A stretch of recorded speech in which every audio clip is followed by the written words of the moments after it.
Olá a todos, muito boa noite. Hoje, né, dia 4 de novembro, a gente está dando início ao Colóquio das Exatas.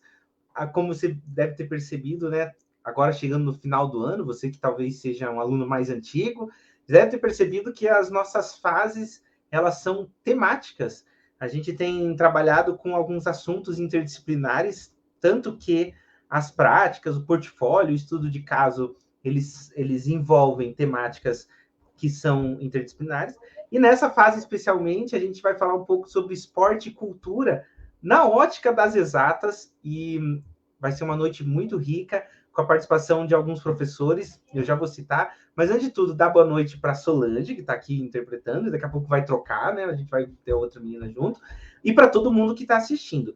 Hoje, a proposta é a gente conversar com o Alisson. Quem leu a proposta do estudo do portfólio agora sabe que o Alisson foi um dos nossos alunos que publicou no Caderno Intersaberes. A gente vai contar um pouco sobre essa trajetória. O Alisson está se formando em bacharelado em física ou licenciatura. Me aponta, Alisson, bacharelado, né? Licenciatura, faz assim. Bacharelado. Bem, já descobriremos. E ele vai contar um pouquinho, né, sobre... bacharelado, acertei. E ele vai contar um pouquinho também, além do trabalho que ele publicou, foram 3 trabalhos, a gente selecionou um que mais cabe nessa temática de esporte e cultura, né? A gente vai falar também sobre, do ponto de vista da física, um pouco sobre isso.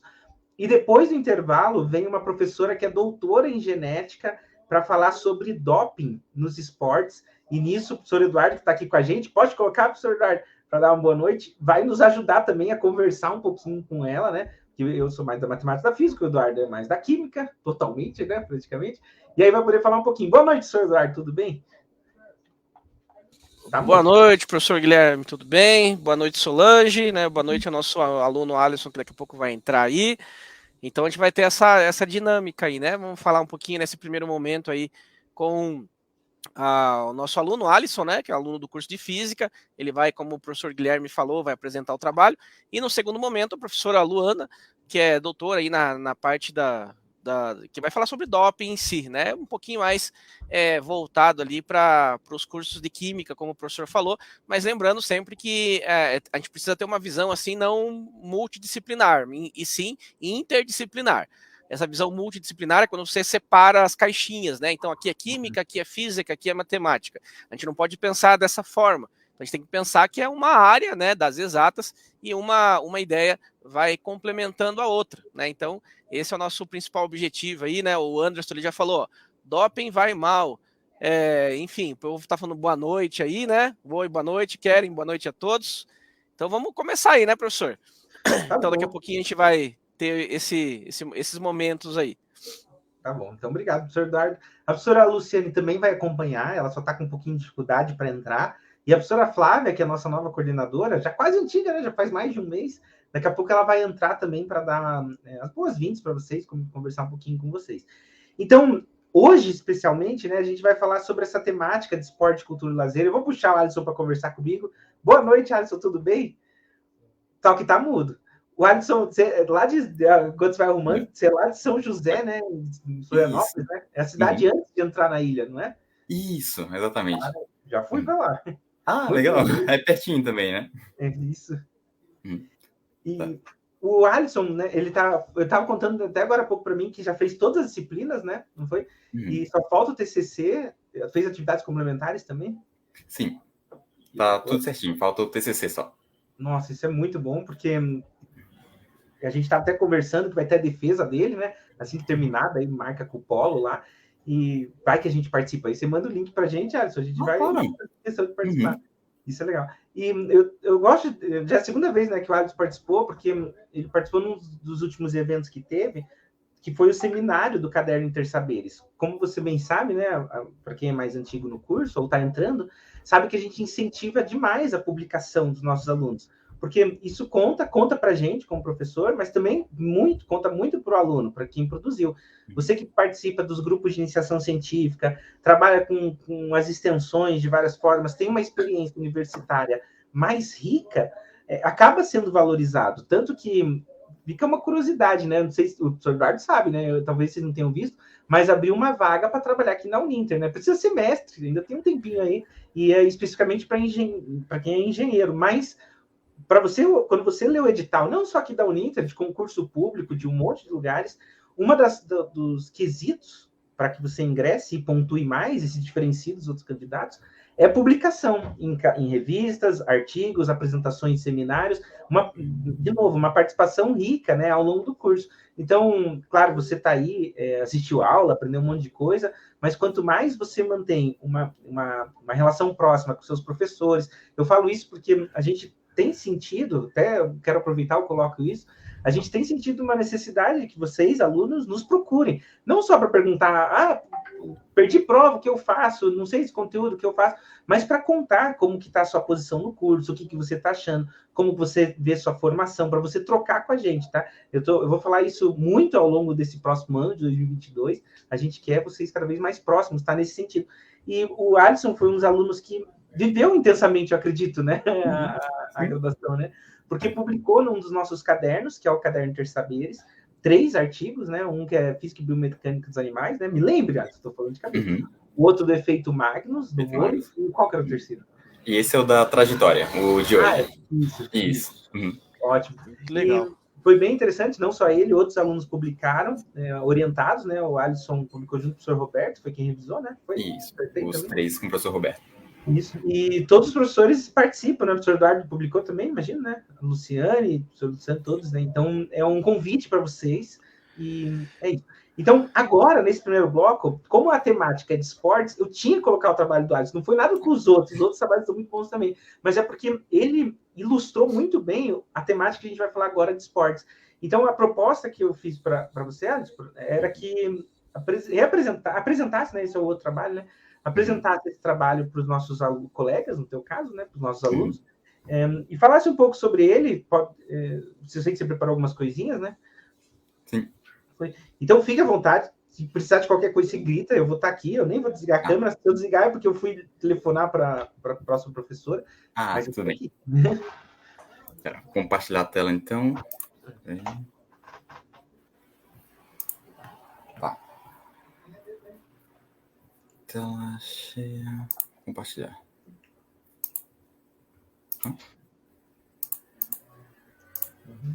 Tá. Foi? Foi. Tá. O trabalho é sobre a física e a trajetória da bola de vôlei. Ele foi desenvolvido em parceria com o professor Roberto. A gente publicou ele no Caderno Intersaberes, né? Basicamente, a gente tem 3 fórmulas de calcular a trajetória da bola. No vôlei, é muito importante saber aonde essa bola vai cair. Mais do que a altura que ela vai te atingir, é importante analisar ela principalmente no eixo X.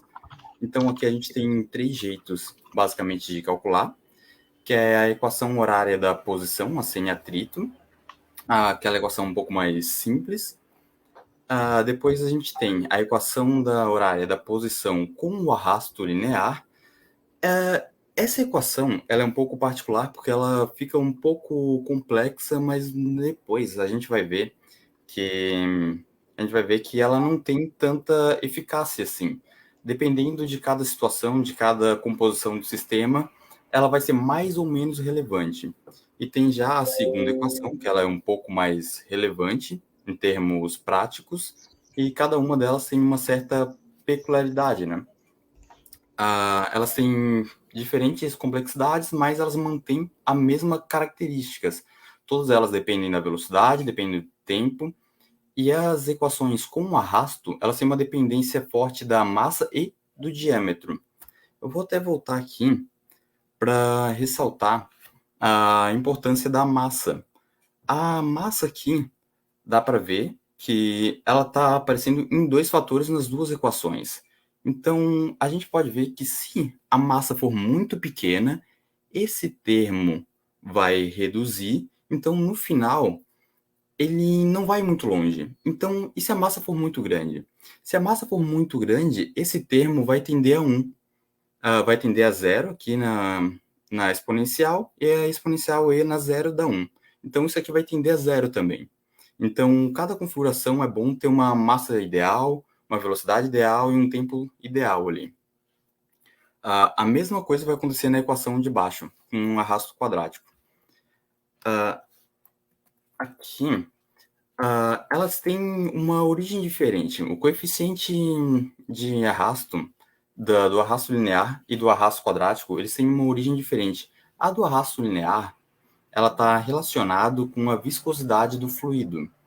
A viscosidade do fluido se dá pela força de coesão, que é a força que a mesma molécula tem para se unir entre si. Normalmente, a viscosidade de um líquido é muito mais forte do que a viscosidade de um gás também. Então, dependendo do meio onde se está trabalhando, no caso do vôlei é o ar, a viscosidade ela é menor. Então, o arrasto linear vai acabar ficando um pouco mais irrelevante aqui para a gente. Ela também tem uma dependência forte da temperatura. A gente tem algumas fórmulas de calcular a viscosidade. E uma delas é pela equação empírica de Sutherland. Então, aqui aparecem dois coeficientes. Esses coeficientes aparecem justamente porque é uma equação empírica. Ele não calculou isso, ele foi observando experimentalmente. E no próximo coeficiente de arrasto quadrático, a gente também vai ter uma dependência da temperatura. Por quê? Porque a origem do arrasto está relacionado com a densidade do fluido. Quanto mais denso um fluido for, maior vai ser a dificuldade do objeto atravessar esse determinado volume. Por quê? Porque as moléculas vão estar mais compactadas, vai ter mais massa num determinado volume e o momento vai ser muito maior para te passar por esse fluido, tu vai ter que empurrar mais matéria na tua frente. Então, essa é a origem do arrasto quadrático aqui. A fórmula se dá por C vezes V ao quadrado. Então, esse C a gente consegue abrir para a densidade vezes o diâmetro, ele também tem um diâmetro na equação. Só que aqui a gente está fazendo uma simplificação. A gente não está considerando o material, a superfície do objeto. Numa equação um pouco mais realista, a gente usaria essa segunda fórmula aqui, que é a força de arrasto quadrático é igual a 1 meio de um coeficiente de arrasto vezes a densidade vezes a área de contato vezes a velocidade ao quadrado. Essa aqui é uma situação um pouco mais real. Como eu falei, a gente precisa saber qual é a relevância da força de arrasto linear para a força de arrasto quadrático. Quando a gente tem um objeto, normalmente as duas forças vão estar atuando junto, porque todo objeto, todo meio, ele vai ter uma densidade, vai ter uma viscosidade. Então, não é que ou vai ter a força de arrasto quadrático ou vai ter a força de arrasto linear. As duas forças de arrasto, elas estão atuando juntas. Porém, uma vai ser mais relevante do que a outra. Para descobrir essa relevância, a gente pode dividir uma pela outra. Então, fazendo essa divisão da força de arrasto quadrático pela força de arrasto linear, a gente vai chegar na seguinte expressão. A densidade vezes o diâmetro vezes a velocidade dividido pela viscosidade do material. E essa relação é um número de Reynolds. Então, se a gente colocar os valores aqui, e o número de Reynolds, o R, for maior ou muito maior do que 1, isso significa que a parte do arrasto quadrático ela é mais relevante do que a parte do arrasto linear. Então, se ela for menor do que 1, significa que a parte do arrasto linear é mais relevante. E existem algumas configurações onde esse R vai dar muito próximo de 1, como é o caso da gota de água. Então, aí já é uma equação um pouco mais complexa, porque tanto a viscosidade quanto a densidade, elas vão afetar de uma forma parecida. Tu precisa considerar os dois arrastos juntos para fazer as contas. Tá. Num caso de uma bola de vôlei, né, que é o interessante para a gente, considerando a densidade do ar numa temperatura de 20 graus, a gente vai ter a seguinte configuração. O diâmetro da bola de vôlei é mais ou menos 22 centímetros, 22, 23 centímetros. A velocidade, eu coloquei uma velocidade até que baixa aqui, 5 metros por segundo. É uma velocidade baixa no vôlei. E a viscosidade do ar ela é 2 vezes 10 na menos 5. Só para ter uma comparação, a viscosidade da água é 1 vezes 10 na menos 3. Então, a água é 200 vezes mais viscosa do que o ar. Mas no caso do vôlei, esse número de Reynolds vai dar 69.287. Isso é muito maior do que 1. Então, basicamente, o arrasto linear ele vai ser irrelevante para a gente. Então, a gente vai ser obrigado a usar o arrasto quadrático aqui. Aqui tem a dedução das 3 fórmulas. Essa é a primeira equação sem atrito. A gente consegue deduzir ela a partir da definição de velocidade. Ela é relativamente fácil de deduzir. Não preciso nem integrar para chegar nessa expressão. A segunda expressão, eu vou deduzir ela a partir da aceleração. Aí eu vou integrar, vai aparecer o T quadrado sobre 2 aqui.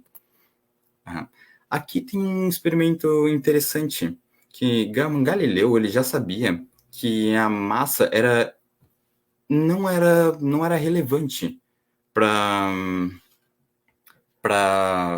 a trajetória do fluido, desde que não tivesse ar. Ele sabia ele propôs que o diâmetro e a massa eles só eram relevantes porque tinha ar e o ar é quem causava esse atrito.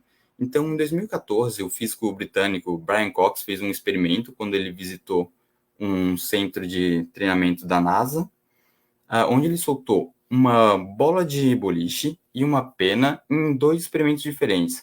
A primeira é com o ar e o segundo, isso aqui é uma câmara de vácuo, né? Eles tiraram completamente, ou quase completamente, o ar dali, soltaram a bola e a pena e eles observaram que elas caíram juntas.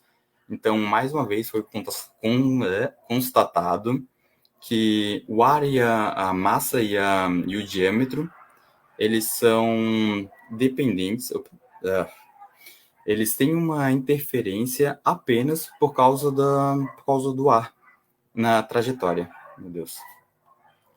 A equação horária da posição com arrasto linear. Aqui a gente consegue colocar o termo BV. Então, aqui a gente está usando coordenadas gerais. Quando a gente for colocar no eixo X, esse termo mg, que é o termo acelerado da gravidade, ele vai sumir. Então, a gente vai ficar apenas com essa expressão. A gente vai integrar, colocar um truquezinho aqui. Esse dx é a velocidade. A gente vai passar a velocidade para baixo. Esse dt a gente vai jogar para cima. Vai integrar e vai chegar na seguinte expressão para a velocidade. Então, integrando mais uma vez, a gente consegue chegar na posição. Então, aqui a gente vai integrar o Vx de x0 até x. Então, a gente consegue esses 2 termos. Na hora de integrar em relação a t, esse menos b sobre m vai cair para o denominador, vai subir invertido. E esse menos 1 ele vem da regra da cadeia. A variação da massa. Como eu tinha comentado no começo, a massa ela é importante. Porém, uma massa muito grande não significa que ela vá mais longe. A bola de vôlei oficial, ela varia entre 260 gramas a 280. Aqui eu trouxe umas configurações parecidas com uma situação real de vôlei. Então, a gente observou que teve uma diferença de distância de 0,9 metros. Se eu usar uma massa um pouco mais leve com uma massa um pouco mais pesada. Mas se eu aumentar muito, essa diferença começa a ficar irrelevante. Eu aumentei para 27 quilos com a mesma configuração de cima e depois eu aumentei para 114 quilos. E a gente vai ver que a posição final dela vai ser bem próxima. Então, a massa ela precisa realmente ser de uma configuração específica ali, porque senão ela vai ser irrelevante. Não é que eu vou aumentar mais massa, vou colocar mais massa na determinada esfera, ela vai mais ou menos longe. Ela vai chegar numa configuração onde ela não vai subir muito mais. A equação horária da posição com um arrasto quadrático. Aqui a gente tem basicamente o mesmo começo, o que vai mudar é o fator C aqui. Esse fator C, a gente vai integrando, a gente vai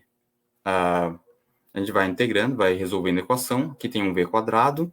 Nesse v quadrado vai mudar um pouco a expressão, porque a gente vai integrar em dt e em v ao quadrado.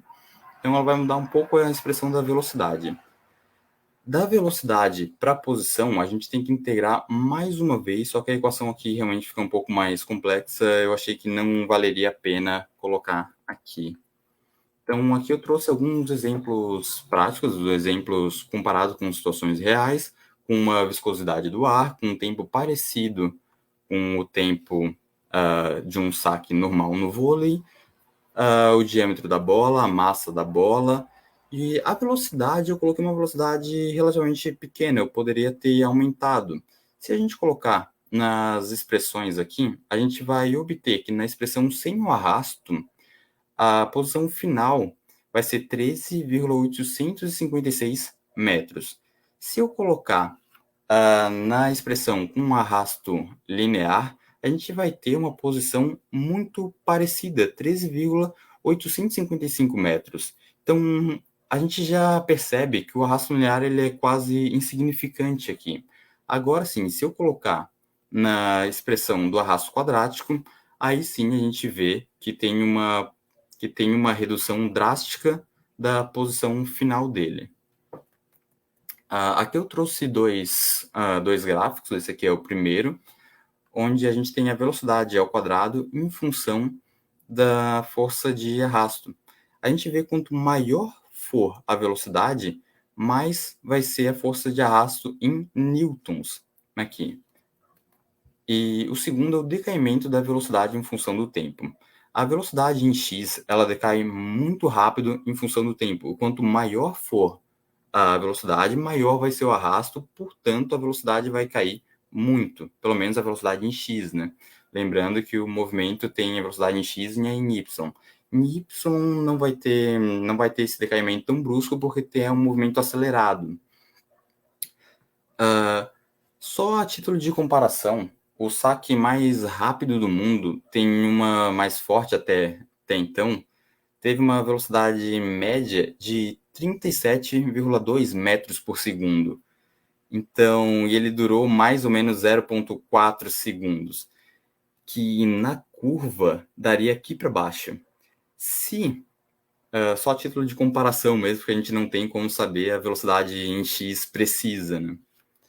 Então, se a média foi de 37,2, provavelmente a velocidade inicial em x foi muito alta, né?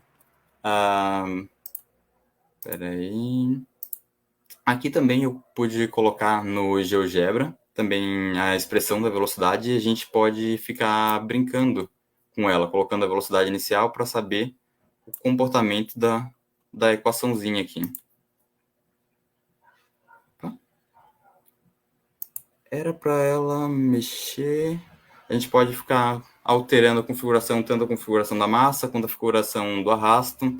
A gente consegue descobrir a configuração do sistema da velocidade em função do tempo aqui. A gente vê que tem uma queda muito grande da velocidade em x, e a partir de então, a velocidade predominante vai ser a velocidade em y. Então, era isso. Obrigado. Vou interromper o compartilhamento.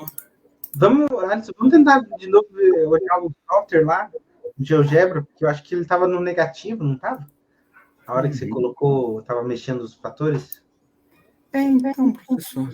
Só enquanto o pessoal tá se achando aí, o pessoal tá falando, puxa vida, que coisa difícil, não sei o quê. Né? Então é só algumas aplicações de cálculo aí que você viu, né? Que ele utilizou, limite, derivada, uma aplicação de cálculo mesmo. E lembrando que aqui esse colóquio não é só para um curso específico, né? Então tem aí algumas ideias para física, tem algumas ideias também que serão postadas para química, para matemática, tá? Então pensando nessa visão interdisciplinar aí, tá? Então o Thiago falou assim, ó, aqui no mesma, não, a Marisa perguntou, meu Deus, no portfólio vamos precisar fazer esses cálculos, né? Então, não necessariamente, mas tudo isso que nós estamos falando aqui serve como base para vocês terem uma melhor resposta, né? Uma bagagem maior para que você possa fazer os seus trabalhos e tudo mais relacionado aos trabalhos de uma forma geral. Conseguiram se achar aí, professor Guilherme? Aham. Tá, eu vou compartilhar a tela de novo aqui. Vamos. Eu não sei porque não tinha dado antes, mas agora foi. Deu. Aqui. A gente pode colocar aqui e a gente vai vendo que ele vai... Ué, Não tá no negativo ali, no terceiro quadrante? professor, mas não sei se tem a ver com a câmera, mas eu acabei de Não, mas a testar velocidade e ela inicial estava tá em mexendo as configurações certinho aqui. Tanto, ó. Ó, tá, a velocidade inicial tá em 85. Tá vendo? Uhum. E Sim. o gráfico tá em até 18. Deixa ele correr, peraí. Mais um pouco. Não, mas é que ela vai tender para... Aqui, ó. Ela vai Já deve tender estar ali para... no meio, ó, já, né? Uhum. Põe de novo. Vou dar. Ah, tá, agora Tá, sim. tá ainda. Ó. É ali, ó. Tá muito lá em cima a velocidade inicial. Ó. Se Uhum. tirar um pouco o zoom, talvez... Peraí.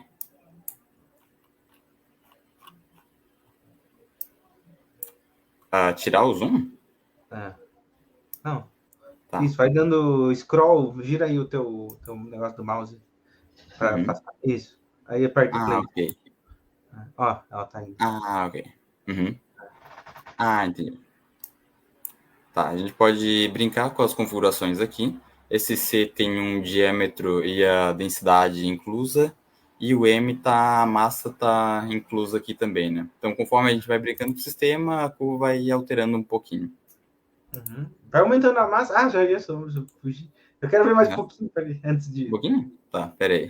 Deixa eu aumentar a velocidade. A massa aqui. Ó. Que legal. Uhum. Peraí. Deixa eu aumentar o C. Ó. Uhum. Tá. Legal. Uhum. Muito interessante. Sim. Então, vamos continuar. Ok. Legal. Eu achei muito interessante, sabe? Eu fui reconhecendo, né? À medida que foi fazendo, né? Primeiro, eu queria saber de onde você tirou as expressões, de forma geral. Sim. Foi específico de um trabalho de vôlei, de procurar por esportes, ou foi mais na física, assim?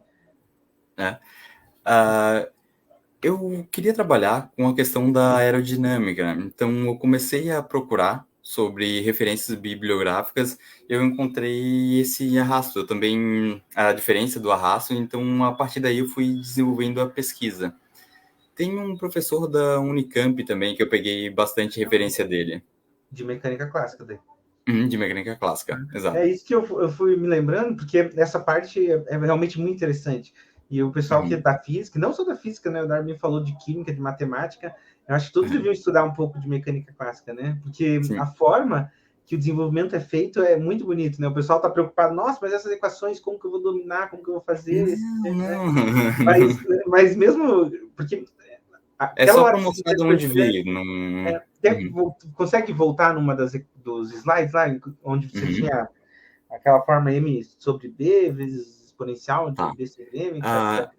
Isso aqui é a segunda lei de Newton, né? Isso. Ela só está escrita um pouco diferente. Isso. Mas não tem nada demais. Aqui é B sobre V. Não estou vendo, sobre... compartilha. Claro, desculpa. Tá, compartilhar. Tá, ok. Vamos lá. Não é essa ainda. Tem uma que tá com as 3 ali, sabe? Você separou a primeira lá no começo, né? Lá, Isso, aqui, as 3. Essa aí. Olha como é interessante, porque a análise que você fez da massa, muito certinha, é muito interessante, porque a gente acha, às vezes, né, que a física ela tem um propósito de prever de forma absolutamente correta as coisas, no sentido de ser precisa, né? Quando você vai olhar o modelo, o que acontece na realidade, geralmente não bate exatamente igual. Geralmente tem variáveis que você não considerou. Você considerou a resistência do ar, considerou velocidade inicial, mas, por exemplo, velocidade inicial não foi vista como um vetor. Ela pode ter... Você pode bater na bola na direção, mas você bate meio torto, e aí já não é a mesma velocidade inicial, né? Tem um monte de coisa que entra, né? De certa forma, quando você vai olhar o problema real, né? Sim. Mas a análise... Lembrando que também não foi considerada a rotação da bola, né? Se tu colocar a rotação da bola, também vai alterar a posição, aí já entra no efeito Magnus. Nos outros efeitos. Mas mesmo assim, ó, quando você olha a expressão e conclui a partir dela, que, por exemplo, uma massa pequena ou uma massa grande vai se deslocar, quase não vai sair da posição, né? É uma análise muito rica, porque na hora que a gente vai pensar, putz, como que eu projeto alguma coisa nesse sentido? Uma bola para um jogo de vôlei ou qualquer coisa do tipo. Só essa análise já é algo muito interessante. E até, por exemplo, a gente pensar qual é a massa ideal para que a bola dê um efeito, né? A gente até conversou, acho, no outro... No caderno de cabeça, se não me engano, o Roberto acho que comentou sobre uma das bolas da Copa, né? Foi da Jabulani. Jabulani, é isso. Que ela fez os resultados dos jogos ficarem melhores, né? Porque até a dinâmica afeta, né? E é interessante como isso sai das equações. Aqui você só considerou o arrasto, depois o arrasto linear, o arrasto quadrático mostra a mesma coisa, né? Mas quando você vai colocando fatores, isso vai mostrando os resultados que aparecem, né? Lá na mecânica clássica... ficando mais complexo, né? Aqui a gente não considerou a superfície da bola, que no caso da Jabulani foi exatamente isso que eles alteraram. A superfície da bola vai interferir na força de adesão entre as partículas do ar ali e da superfície do material. Aqui, eu acho interessante ressaltar que esse fator B aqui, ele é a viscosidade vezes o diâmetro. Então, essa relação é uma relação massa-diâmetro. A gente pode ver se o diâmetro for muito grande, esse fator aqui ele vai diminuir. A posição vai diminuir porque vai ter mais arrasto, no caso. Então, é bem interessante começar a analisar a equação ali. Esses dois fatores, aqui, o E na menos B sobre M vezes T, é chamado de fator atenuador, né? Porque ele vai diminuir o impacto desse Vx aqui. Interessante. E veja como essa discussão também que você trouxe do linear para o quadrático é algo realmente interessante também, né? Porque os modelos mais próximos... A gente começa, talvez você tenha pesquisado na mecânica clássica, né, analisando a queda livre, que é um movimento que é a resistência do ar mais simples, né? Porque é em uma direção, você não considera outros fatores, como influência de forças externas, vento, qualquer coisa do tipo, mas só a característica da superfície. E quando você olha o que acontece num objeto em queda livre, é legal que você colocou uma fotinho de um experimento, de um vídeo que eu vi essa semana, mas ele é antigo, né? Que você me mostrou ali, que é de 2015, né? Esse aqui, 2014. E, inclusive, enquanto você estava falando, eu baixei esse vídeo para daqui a pouco a gente até colocar junto. Porque é muito interessante, né? Porque às vezes a gente não percebe que a resistência do ar faz um efeito significativo na característica do movimento, né? Mas não só esse fator, né? Aqui, essa expressão aqui, a equação horária da posição, ela é simples, mas ela, de forma alguma, ela está equivocada. Exatamente. O fator massa, toda a outra complexidade, tem a ver muito mais com a interação com o fluido, né? Com o ar. Então, caso eu não tivesse ar ali, eu conseguiria perfeitamente descrever o movimento com equações simples, né? Tanto para x quanto para y. Isso é interessante. E tem muito... o pessoal da física, às vezes, eles procuram o curso, às vezes, né? Por causa de física moderna, né? Física quântica, estrutura da matéria, essas coisas assim mais avançadas. Mas, para mim, né, essa parte de mecânica clássica traz tanto raciocínio útil e surpreendente até para alguns, que é uma coisa que as pessoas precisam refletir antes de... O Cássio até comentou que está fazendo mecânica quântica, então já é bem veterano, né? E esses tipos, até resultados que estão na mecânica quântica, eles são pensados a partir de pressupostos da mecânica clássica, né? De raciocínios que são mais simples.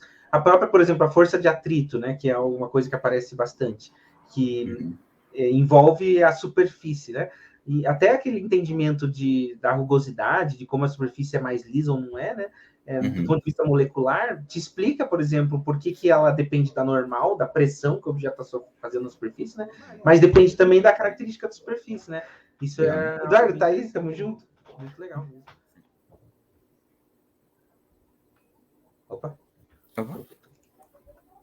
Opa, consegui.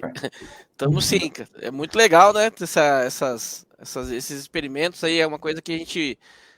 ouve, lê, na verdade, em livros e tudo mais, né? E quando vê na prática, assim, é uma coisa que mexe um pouquinho com a cabeça da pessoa, né?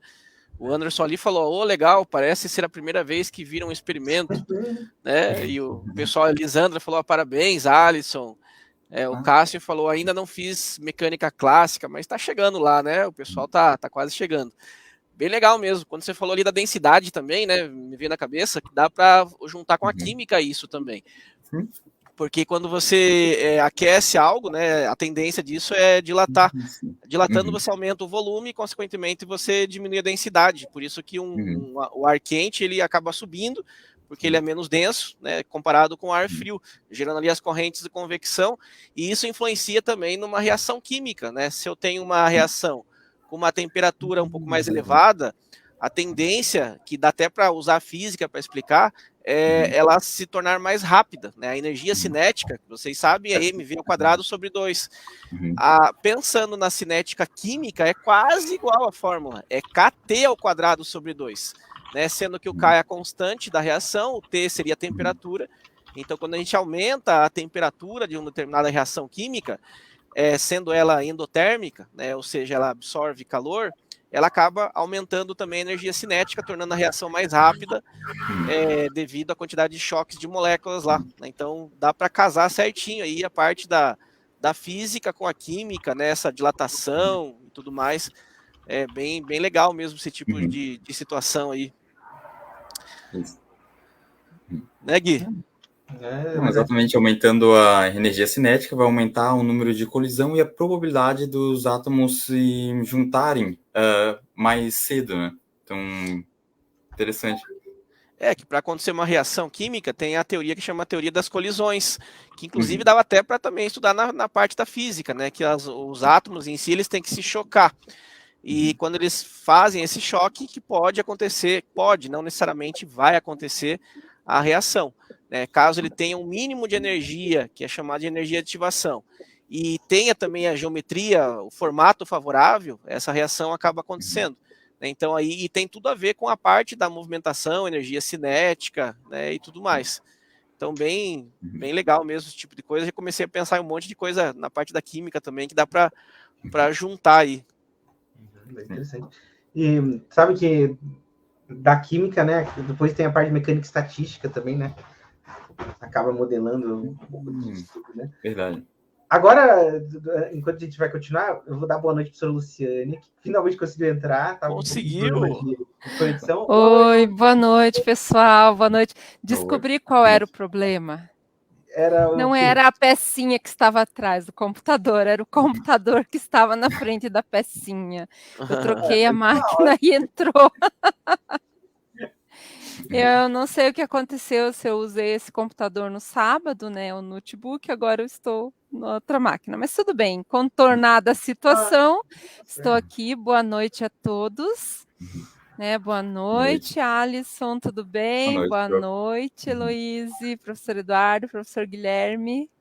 Estava ouvindo assim a sua explanação, assim, né? Muito bacana esse teu trabalho, né? Está de parabéns. Então podem continuar. Não quero atrapalhar. Tá bom.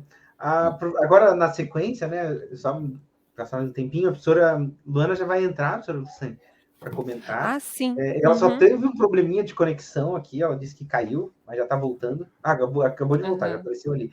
Então, Alisson, muito obrigado pela participação. Obrigado. De representar o curso de bacharelado em física. Eu acho que você faz isso, sabe? Representa.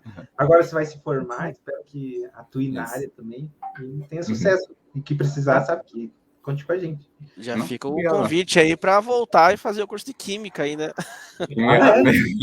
Já fica o convite aí, né, Alisson? Já faz tecnólogo em Química, não é? O tecnólogo para um bacharel, licenciado em Química é rapidinho. Do técnico para o bacharel. É um pulinho. É 2 tiros de lança. Muito obrigado, Alisson. Obrigado. Agora que a Luciane voltou, professor Eduardo. Ufa! Graças a Deus. A gente vai falar um pouquinho agora, mudar um pouco a temática. Hoje, para quem chegou depois, né? A gente tem feito um colóquio falando sobre esportes, cultura, e um pouco sobre a área de física, química, matemática. É sempre um pouquinho difícil, às vezes, conectar essas duas áreas, mas na física a gente resolveu trazer o trabalho do Alisson, porque ele acaba representando essa parte do esporte, como você viu, né? A gente falou um pouquinho de vôlei, até comentei para quem não chegou, né, que ele também publicou os 2 trabalhos, um de física e biodinâmica dos animais, e outro sobre o efeito Magnus, que também é na área de vôlei, que são trabalhos bem interessantes. Então, fica, mais uma vez, parabéns para o Alisson por ter participado e por ter estado aqui com a gente. Agora, né, a gente vai... Vamos ver, eu vou falar... Espera aí que a gente vai ter um parênteses, tem alguém chegando, que é a nossa coordenadora. Vamos ver se ela vai entrar, só espera um pouquinho. Eu sei que a professora Luana está se coçando ali para começar, mas...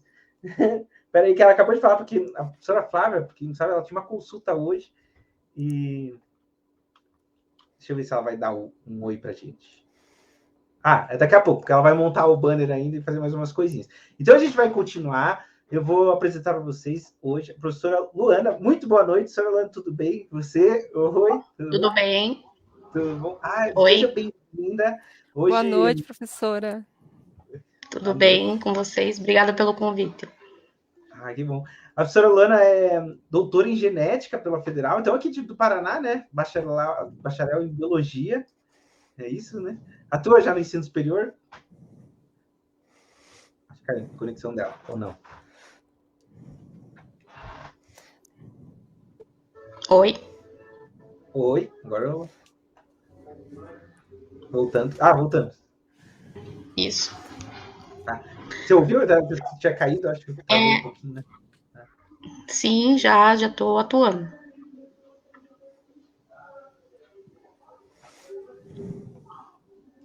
Que interessante. E hoje a proposta, né, é conversar um pouco sobre doping, né, nos esportes, né? Legal. E Isso. tem uma apresentação junto, né, com slides, tudo, né? Tem. Então, a gente vai lá. Vamos lá, então. Tá aparecendo para vocês aí? Ainda não. Ainda não. Por enquanto não, prof. Enquanto a professora vai colocando ali, vamos compartilhar contextualizando. Aqui. Isso, conseguiu? Uhum. Esse assunto é um assunto bem, sim, atual, né? Porque quando você viu aí as Olimpíadas, não sei se a professora vai abordar isso, mas teve alguns países que não puderam usar a bandeira do país devido ao excesso de dopings, né? De doping relacionado a vários atletas de um determinado país, né? Então eles não puderam usar a bandeira, usavam as bandeiras lá de neutras, né? Justamente devido a isso. Até teve uma jogadora brasileira, né? Uma jogadora de vôlei brasileira que teve que sair no meio do caminho ali. Então tem toda uma parte aí, se você até pegar a história, esqueci o nome, mas tinha um ciclista, acho que francês, que ganhou lá uma... Lance Armstrong. Isso, que ele ganhou lá uma competição a nível mundial, e ele acabou tendo que entregar o prêmio que ele havia ganho devido à prova, né, de ter sido por doping e tudo mais. Então é uma coisa bem atual. E a gente não pode pensar em doping só no esporte, mas também nas academias, que as pessoas vão para ganhar massa muscular e tudo mais, que vendem na academia, assim, às vezes como se fosse uma coisa normal. Isso também é uma coisa que a gente tem que pensar, né, não só no esporte. Então eu vou passar a palavra para a professora aí, vamos aproveitar, podem perguntar, pessoal, tá? Participem, para que a aula fique mais dinâmica aí. Vamos lá, professora. Então, hoje a gente vai falar sobre doping no esporte, né? Então, como a gente estava falando, existem, a maioria dos dopings, eles são checados, né, vamos dizer assim, nas Olimpíadas, em competições internacionais, mas a gente já viu, com base em história, que já existia o uso, né, de estimulantes, de cogumelos alucinógenos já bem antigamente. Então, a gente já foi observado que os soldados utilizavam na Segunda Guerra Mundial, utilizavam estimulantes para conseguir, né, se manter acordados, né, durante a guerra. E também nas Olimpíadas bem antigas, né, na época antes de Cristo, lá no século III, atletas olímpicos gregos, eles eram observados que eles utilizavam, né, algumas substâncias para melhorar a sua performance, né? Não sei se melhorava mesmo, né? Porque muitos dessas substâncias eram alcoólicas, como o conhaque, o vinho, cogumelo alucinógeno, sementes de gergelim. Então, é uma prática, né, que muitas pessoas, muitas populações já utilizavam mesmo sem saber dos seus danos para o organismo, tá? Em 1968, o Comitê Olímpico Internacional, ele começou, então, a tentar checar se todos os atletas, eles estavam no mesmo nível, né, de igualdade para competir. Então, eles começaram a tentar testar os atletas antes das competições para as drogas, né, mais comuns, né, drogas alucinógenas, né, álcool também, que era uma forma mais fácil na época para detectar. Só que não eram todos os esportes que eles conseguiam checar isso. Professora Luana, desculpa atrapalhar um pouquinho, professora. Oi? Eu não sei se ela está passando o slide, que o slide está travado para a gente na primeira tela. Ele não está passando. Parou? Você compartilhou ele? Tira Sim. o compartilhamento e coloca de novo para ver se vai. Vou parar e compartilhar de novo aqui. Ele estava travado na primeira tela pra gente. Aí você coloca como tela inteira, tela cheia, porque daí você vai dando espaço ali e ele vai mudando. Aqui, vocês estão vendo? Peraí, só um minutinho. Vamos lá. Agora sim. Agora sim. Só passe um slidezinho só pra gente. Isso, agora tá passando certinho. Muito bem. Então, como eu falei, né, lá da Segunda Guerra Mundial, que tinha alguns soldados que utilizavam, também alguns atletas nas Olimpíadas da época grega, né, que utilizavam álcool e também alguns cogumelos alucinógenos. E daí, né, a COI, né, o Comitê Olímpico Internacional, começou a testar algumas drogas nas Olimpíadas de 68. Em 99, que começou mesmo, foi criada pelas Olimpíadas uma agência mundial antidoping. Daí ele começou a testar mesmo para todas as drogas que já se conhecia e os atletas começaram mesmo a ser testados e banidos da competição, tá? Então, o que é um doping, né? Segundo a Agência Mundial Antidoping, é a utilização de substâncias, né, ou de substâncias ou métodos que vão aumentar artificialmente o desempenho esportivo desse atleta. Então, qualquer substância que ele for ingerir e que vai fazer com que ele tenha vantagem numa competição, é considerado um doping, tá? Então, vai contra o espírito de competição dos jogos. Então, o que o doping pode causar no atleta, normalmente, né? Ele vai aumentar a concentração, vai melhorar a capacidade física, né, desse atleta, vai aliviar muitas vezes as dores, porque existe uma repetição de exercício, então leva a dor no corpo, e também isso leva à diminuição da fadiga muscular, vai aumentar a massa, a força muscular, relaxar o corpo, e também ajudar na perca de peso, né? Então, isso vai estar muitas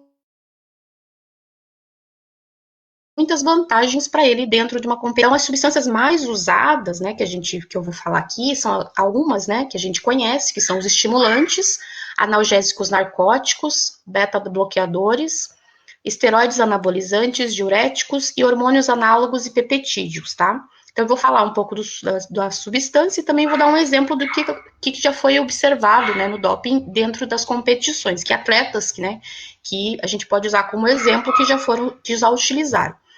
Então, os estimulantes, eles normalmente, né, quais são os mais conhecidos? A cafeína, a anfetamina, a cocaína e a efedrina. São essas substâncias mais usadas, tá? O que ela vai fazer? Ela vai atuar no sistema nervoso central dessa pessoa, né, do atleta, normalmente, aumentando o metabolismo e estimulando o sistema cardíaco. Então, ele fica mais acelerado, né? O corpo fica acelerado devido ao aumento do batimento cardíaco. Quando é usado com excesso, o que vai causar? Pode causar falta de apetite, a hipertensão cardíaca, alucinação, diminuição de sensações de fadiga. Tá? Então, existem danos, porque a quantidade que é usada para atleta é uma grande quantidade, né? Existe uma repetição de uso e que leva a problemas de saúde mesmo. Então, um exemplo que a gente tem, que já é antigo, mas que é famoso, é do Maradona, que foi jogador da Argentina na Copa de 94, num jogo contra a Nigéria, que foi testado positivo para a efedrina, que é um tipo de estimulante. Então, nessa imagem aqui, na época, foi visto, foi positivo, ele foi retirado com a ajuda de uma enfermeira do campo por ter dado positivo. Tá? Isso na Copa do Mundo de 94 é um dos casos, né, de atletas que utilizam, de alta performance, que utilizam estimulante para melhorar o rendimento. Outro tipo de doping é o analgésico narcótico. Então, os mais comuns é a morfina, a petidina e as substâncias análogas, né? Os analgésicos, o que eles vão fazer? Eles vão diminuir no sistema nervoso central, eles diminuem a sensação de dor. Então, eles são derivados do ópio e eles vão atuar no sistema nervoso central. Os problemas, né, de saúde que pode gerar pelo uso excessivo é a perda de equilíbrio, a coordenação motora, devido a agir diretamente no sistema nervoso central, causa náuseas, vômito, insônia, depressão, diminuição da frequência cardíaca, e isso tudo, né, vai diminuir um pouco o rendimento desse atleta com o passar do tempo, tá? Então, aqui um caso interessante até que eu achei, que foi na Olimpíada de 2008, que era na competição de hipismo, né? O Rodrigo Pessoa, que é um atleta já premiado, o cavalo dele foi testado positivo para uso de analgésico, que era proibido. E como o cavalo, nesse tipo de esporte, ele é considerado também atleta, a dupla, né? O cavaleiro e o animal, eles foram suspensos de competir por 4 anos e meio, tá? Então, como o animal nesse esporte é considerado um atleta, ele também vai ser testado durante as Olimpíadas. Isso foi em 2008, tá? Também tem os tipos de chamados beta-bloqueadores, tá? Eles são substâncias que vão atuar na circulação do coração e vai diminuir os batimentos cardíacos, sendo usado bastante em esportes que vão precisar de muita precisão e concentração, como o tiro ao alvo e o arco e flecha. Então, a pessoa precisa ficar muito concentrada, sem ansiedade, e os beta-bloqueadores ajudam a baixar a adrenalina. Então, o uso frequente dessa substância pode levar à chamada diminuição dos batimentos cardíacos, fraqueza, náusea, desmaio, devido a essa alteração de hormônios que vai ser produzidas devido ao uso excessivo do beta-bloqueador, tá? Então, nós temos um caso na Olimpíada de 2008, em que um atirador, né, o Kim Jong-soo, ele foi flagrado, né, foi pego positivo por um beta-bloqueador chamado propranolol, que leva, né, essa maior concentração dele. Ele era atleta de tiro ao alvo, então ele acabou perdendo 2 medalhas que ele tinha ganho na Olimpíada de 2008 por estar positivo, tá? Temos também os esteroides, que são bem comuns, tanto em academia, halterofilismo, e também nas Olimpíadas para todos os tipos de esporte. Então, os tipos mais usados é a nandrolona, estonozil, anadrol e a testosterona. Esteroides, o que eles vão fazer? Eles aumentam o metabolismo basal do atleta. Então, o número de hemácias também aumenta e a capacidade respiratória aumenta também. Então, ele vai ter uma vantagem muito grande competindo com outras pessoas. Então, como aumenta o metabolismo basal, existe uma queima maior de gordura, então ele vai emagrecer bastante e vai aumentar a massa muscular. Viu, professor? Desculpa atrapalhar um pouquinho. Só para passar algumas coisas que os alunos estão fazendo, o nosso aluno Anderson ali, ó, ele falou assim, a professora fala sobre um uso excessivo, mas o único contato já seria prejudicial, ou seja, já seria considerado doping? Apenas um contato só, não necessariamente esse excessivo. Tipo, a pessoa tomou um remédio lá para alguma coisa, às vezes acontece o doping sem até a pessoa saber, né? Tem muito caso de atleta mulher que usa anticoncepcional e que é pega e acaba sendo afastada porque não pode consumir nenhum tipo, sabe? Então, existe uma listagem que você pode procurar no Google, Comitê Olímpico Internacional tem a listagem de drogas, o nome da droga que não pode ser ingerida pelo atleta, antes, durante e depois, né, da competição. Então, existem umas listas específicas, né, que todo competidor tem que saber e consultar. Então não pode ter nenhuma quantidade no organismo. Mas e quando é, por exemplo, um medicamento assim que seja uso contínuo dessa pessoa, o médico indicou, e aí como é que ficaria um caso desse? Será? Aí ele tem que consultar se ele vai poder utilizar esse remédio para aquele tratamento que ele está fazendo, né? Consultar o Comitê Olímpico, no caso, né, para ver se tem a liberação, é um processo que é preciso entrar. Ou substituir por remédios que podem ser usados, né? Porque existem remédios que podem, que são autorizados. Mas se estiver naquela lista, acaba sendo penalizado o atleta.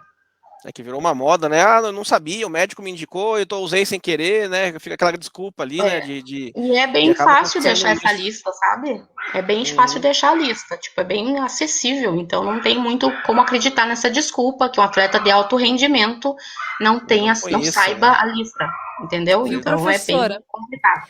E tem também uma pergunta, né, que eu também já ouvi, né, muitas pessoas fazem, por exemplo, se o atleta ele estiver numa competição e tiver, assim, por exemplo, uma dor de cabeça, né, ele vai tomar um medicamento lá, um comprimido à base de cafeína. Aspirina. Isso, uma aspirina ou uma cafeína, uma Neusa, digamos assim, né? Me fugiu o nome do ativo desse produto. Ele é pego no doping? Ele pode ser pego assim por um simples uso? Pode. Porque fica, pode né, ser na pego, corrente então, sanguínea, né? Fica no organismo. Demora para ser eliminado, né? Metabolizado e eliminado do organismo. Então, sempre o atleta tem que consultar o médico do comitê dele, né? Do país dele lá, que está com ele na competição, para ver se ele pode. Porque senão ele vai ser pego. Igual aquela jogadora de vôlei que teve, né, na Olimpíada, que estava tomando anticoncepcional e foi pega. Ai, não pode. Por causa da testosterona, né? No antidoping. Ela teve que sair. Consultou, né? E acabou. Acabou não consultando e acabou tendo que ser banida da seleção. Então, tem a lista e deve ser seguida. Eles são bem rígidos quanto a isso. A quantidade, não tem nenhuma quantidade mínima que pode ser utilizado. E acaba gerando uma vantagem. Muitos atletas amadores também, pessoas que frequentam academias, né, principalmente jovens, né, que querem aumentar a massa muscular, eles fazem uso, né, de esteroides, né, de anabolizantes para ficar, como diz assim, bombado, né, para ter bomba. O problema disso é as implicações na saúde, né, não é nem por causa de competições mesmo, mas é na saúde mesmo, né. É que não tem um controle, não tem um cuidado, né, de quantidade, das vezes que vai colocar no corpo, a qualidade desse composto, né, porque muitas vezes é uso de veterinário, a gente já sabe, né, que muitos acabam comprando para cavalo e para animais mesmo e acabam ingerindo no corpo e isso desregula muito o metabolismo, né, do jovem, do adulto, e o que leva a muitas deficiências, né, principalmente problemas renais, de fígado, porque ataca muito e acaba de forma discriminada, né? Mas tá bom, pode continuar aí pra gente não atrapalhar. Pode continuar. Às vezes a gente dá uns pitacos no meio assim, tá? Mas é normal. Pode continuar lá. Pode perguntar que é bom. Então, os esteroides, então, eles vão aumentar esse metabolismo, né? Então, vai emagrecer mais rápido e aumentar a massa magra, a massa muscular, né? Dele. Então, por isso que a gente vê aquelas pessoas bem bombadas, mesmo musculosas, porque tem bastante músculo ali sendo criado.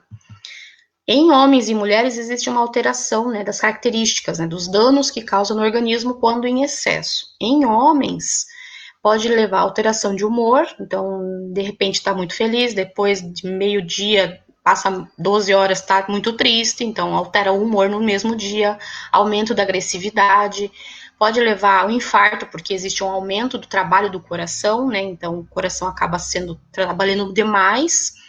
Leva a atrofia dos testículos, né?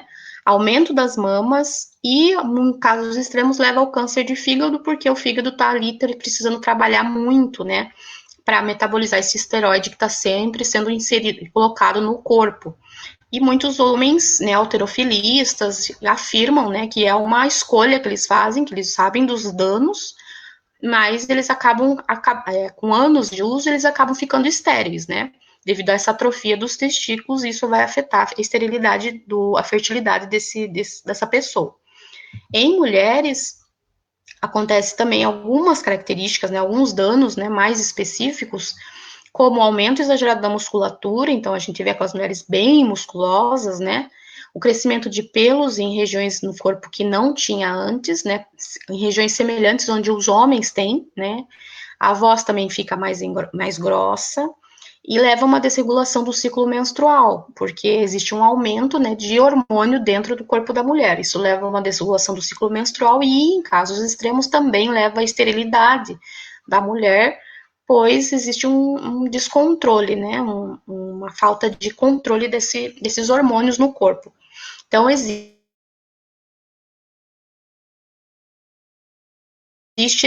essas duas diferenças. Um caso bem famoso é do Ben Johnson, um velocista de prova de 100 metros rasos, na Olimpíada de 88. Ele ganhou a corrida, né, de 100 metros rasos, mas ele foi pego em doping, ele ficou positivo para doping para esteroides, né, para anabolizantes. Então, ela acabou perdendo essa medalha de ouro que ele tinha ganho em 88. Então, já em 88 já eram feitos alguns testes, principalmente para anabolizantes, e ele foi pego, tá? Ele é um dos atletas que já foram pegos, que ainda existe em muitos casos, tá? Existem também os diuréticos, tá? Que também é considerado um doping, né? Uma substância usada em doping. Então, são dois tipos, os principais mais usados pelos atletas, o triantereno e a furosemida, tá? Os diuréticos, eles vão ser utilizados principalmente para impedir os efeitos ruins, né, mais adversos, que a gente chama, mais frequentes de quem está usando os esteroides anabolizantes, que é a retenção de líquido no organismo. Então, como a pessoa está com muita massa muscular, ela acaba retendo líquido nesses músculos, e para ele não ficar, né, mais pesado, mais difícil, né, para ele acaba eliminando esse líquido com a utilização de diuréticos. Então, ele vai mais no banheiro mesmo. Tá? Então, ele consegue reverter um pouco essas desvantagens dos esteroides. E agora também ele é pego, né, com o uso de diurético em exames de antidoping. Os danos, né, devido ao uso muito grande, muitas repetições de uso de diurético, é a desidratação, porque ele está perdendo líquido, né, muitas vezes no dia, a diminuição de volume sanguíneo, cãibra muscular, né, porque o músculo precisa de água para conseguir fazer os movimentos, doenças renais, alterações do ritmo cardíaco e também a perda acentuada de sais minerais devido a essa eliminação a urinar muitas vezes no dia. Então, ele acaba se enfraquecendo mesmo, porque a água é essencial para que a gente consiga fazer nossos processos metabólicos durante o dia, né? E com o uso excessivo de diurético, a gente perde muita água. Um caso que a gente tem aqui, que é o nadador brasileiro César Cielo, que ele foi testado positivo para uma substância diurética em 2011. Porém, como não era uma competição internacional e, né, ainda eram eliminatórias, vamos dizer assim, né, não era uma final de natação, ele foi apenas advertido na época, mas com o teste de doping ele foi observado que ele estava utilizando uma substância diurética nessa competição de natação, tá? Também tem os hormônios, né, que a gente conhece, né, os hormônios, por exemplo, fina clariônica humana, HCG, que é o hormônio de crescimento, que é comum, né, a gente tem que lembrar que hormônios a gente está produzindo normalmente no nosso corpo, só que em quantidade bem mais baixa. Então, existem esses hormônios no nosso organismo, porém, no doping é colocado, injetado em uma grande quantidade. Então, tem o hormônio de crescimento, o hormônio adrenocorticoide, psicotrófico, e aí e também a gente normalmente está produzindo mais no doping, é porque ele tem uma grande quantidade no corpo, e ele traz vantagem para o atleta. Então, o hormônio de crescimento, normalmente, ele vai aumentar o corpo, né, do atleta, vai fazer com que ele fique maior, e alguns hormônios também, né, que a gente conhece, eles também diminuem a dor, né, a fadiga muscular. Ele facilita a gente a fazer repetições de exercício, então isso dá uma vantagem para esse atleta. Como eu falei, esses hormônios eles já estão sendo produzidos pelo organismo, ele é bem mais difícil de detectar nos exames antidoping, porque o corpo tem uma quantidade mínima, né? Então, existe uma quantidade mínima que a gente acha que o doping indica que é uma quantidade normal no organismo, acima daquilo é detectado como positivo para uso de hormônio, porque um adulto normal não iria produzir aquela quantidade excessiva de, por exemplo, o hormônio de crescimento, né? Então, existem já exames que conseguem detectar a presença de hormônios no sistema que não é a quantidade normal de hormônio. Os danos, né, que pode causar, então, o uso excessivo de injeção de hormônios é a alteração hormonal, que vai estar envolvida em diversos outros processos metabólicos do organismo. Então, existe uma alteração total no organismo. Gera paranoia, porque acaba atingindo o sistema nervoso do atleta, então gera paranoia, o coração começa a trabalhar mais, então gera hipertensão, depressão, alteração de humor. Então, existe uma grande cascata de prejuízo para o atleta quando existe muito uso de hormônio. Um caso recente, que foi nas Olimpíadas de Tóquio, né, que é da velocista nigeriana Blessing Okagabari, que ela foi suspensa da competição, né, de corrida feminina, porque testou positivo para hormônio de crescimento, sendo eliminada antes de ir para as finais. E ela foi positiva para hormônio de crescimento. Então, ela foi visto e não teve jeito, ela não conseguiu ir para a competição. Existe um doping que é bem diferente, assim, e que a gente não ouve muito falar, como esses dopings usando substâncias que a gente viu até agora, que é o doping biológico, que consiste numa técnica que é usada, a gente não sabia, eu não sabia, né, pesquisando e lendo, que eu fui aprender também, que é uma técnica em que usa o próprio sangue do atleta para melhorar a performance dele. Então, como que é esse processo de doping biológico? O sangue do atleta, o atleta que está no processo de treinar ainda para uma competição, ele retira um pouco do sangue desse atleta com a substância de doping que ele quer, por exemplo, com estimulante que seja, ele remove, guarda em um armazém em um lugar refrigerado. Normalmente o técnico está junto nessa, então ele guarda, né, lá com a equipe toda, todo mundo sabe, aí ele fica limpo, vai para a competição, faz o exame de doping lá, não dá negativo, porque já eliminou do organismo até chegar na competição, e quando ele vai competir, no dia, por exemplo, ou umas horas antes, reinjeta aquele sangue no organismo desse atleta. Daí ele está tendo aquela substância no corpo para competir naquelas próximas horas. Um caso que até que vocês comentaram é do ciclista Lance Armstrong, que é um ciclista que ficou muito famoso nas competições na França, ganhou muitas competições, né, de ciclismo de rua, e ele acabou admitindo o uso dessa técnica e foi checado o doping biológico, né, dessa coisa de tirar o sangue e colocar depois, né, no ano de 2012. Daí acabou perdendo todas as medalhas que ele já tinha conquistado de anos, que ele sempre ganhava essas competições, mas ele foi banido do esporte e agora ele não pode competir mais. Então, acabou a carreira dele quando ele deu positivo para o doping e ele admitiu que usava, né? Então, não teve mais como ele se recuperar desse erro que ele cometeu. Então, não é muito comentado, mas existe. Esse doping biológico, ele é mais complicado de ser pego, né? Se bem que hoje em dia, com certeza, já tem técnicas para isso, né? Mas como ele faz parte como ele faz parte do próprio organismo do próprio atleta. Como usa sangue, né? É difícil pegar esse tipo de doping, né? Tem que ser um exame bem específico, né? Ou já é uma coisa banal assim para pegar? Eu acredito que atualmente não é mais tão difícil assim, com a tecnologia que tem e como essas competições internacionais tem uma grande tecnologia investida, né? Investimento em grande tecnologia, acho que não é difícil mais. Mas é um grande trabalho, né? De congelar sangue, levar para a competição, tudo.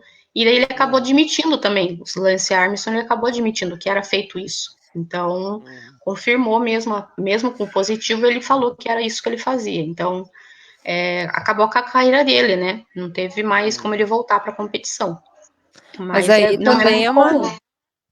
Hein, professora, mas aí também é como é que eu posso dizer assim, é uma coisa injusta, né, da parte dele, além do doping, né, fazer como se fosse uma transfusão, né, para ganhar vantagem, porque, nossa, fiquei assim, horrorizada agora com isso, sério, eu já tinha ouvido falar de técnicas assim para cura de doenças, de você fazer transfusão do seu próprio sangue, né, reutilizá-lo para curar doenças autoimunes, por exemplo, né, eu já tinha ouvido falar isso, né, mas para doping, para mim também é novidade, estou espantada. Sim, eu achei bem, assim, chocante Macabro, né?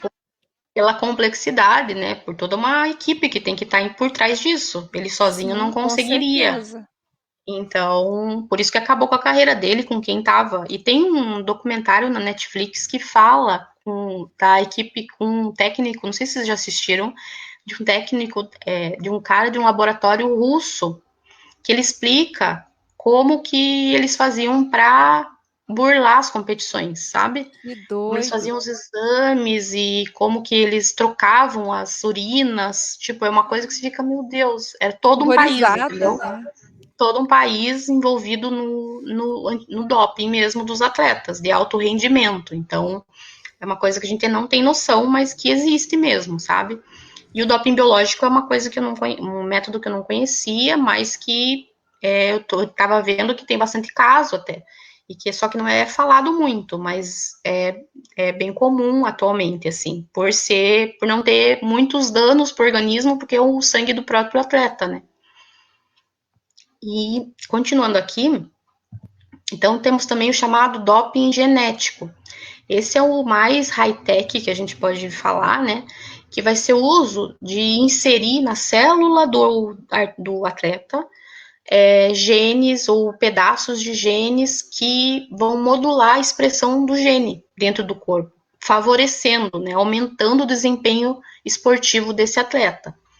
Como é um chamado usado com base na terapia gênica, né, terapia genética, que é usado quando a gente usa para curar determinadas doenças raras, né, a gente acaba fazendo a terapia genética, que é colocar uma célula saudável no paciente, ou fazer o sequenciamento de tentar alterar um trechinho, né, para ver se tem alguma melhora.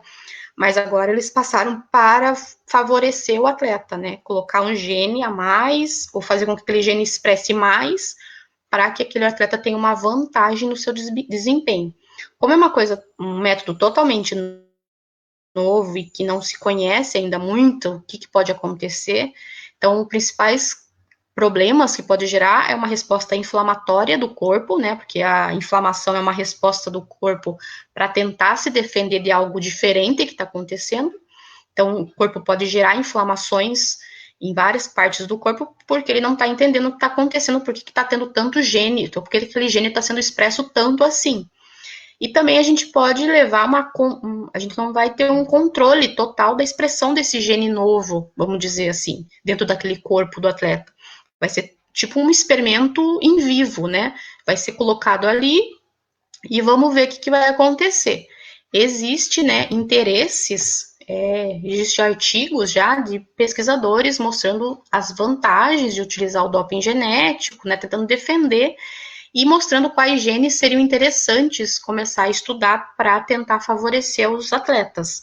Então, são esses aqui, o IGF-1, o gene para hormônio de crescimento, leptina, endorfina, encefalinas, que a encefalina, a endorfina, né, ajudam o cérebro a ficar, ter mais prazer e sentir menos dor. O gene para crescimento também aumenta o corpo do atleta, então seria uma coisa bem high-tech, assim, né, e que existe já um interesse